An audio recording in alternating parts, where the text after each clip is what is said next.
C'est carrément une recherche basée sur une thèse doctorale de 3 ans.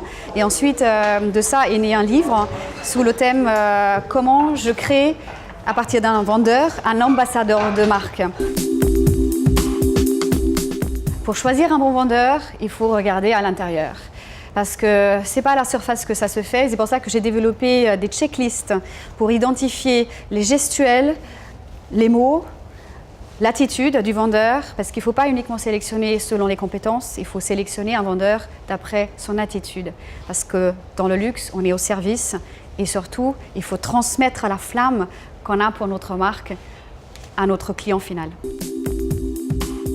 Dans le digital, c'est ça le problème aujourd'hui. Les sociétés commencent à bâtir leur stratégie de le digital d'un côté sans impliquer le vendeur.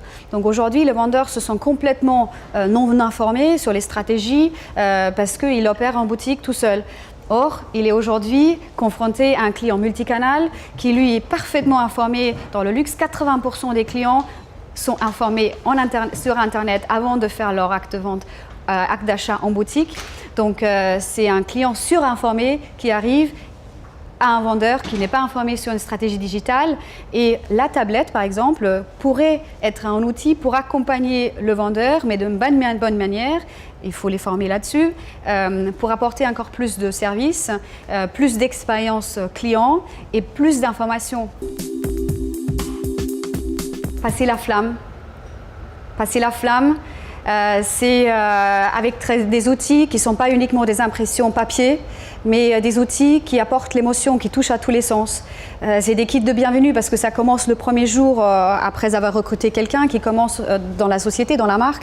Il faut que la personne ait l'impression que je suis déjà accueillie avec l'ADN de la marque dès le premier jour. La première impression, elle compte. Et d'ailleurs, très important aussi, le recruteur. Parce que le recruteur aujourd'hui doit porter cette flamme en elle. Si cette flamme n'est pas véhiculée déjà lors de l'entretien de recrutement, on ne peut pas recruter des ambassadeurs, ni les transmettre, ni les créer si le recruteur n'incarne pas toutes ces valeurs déjà à la base.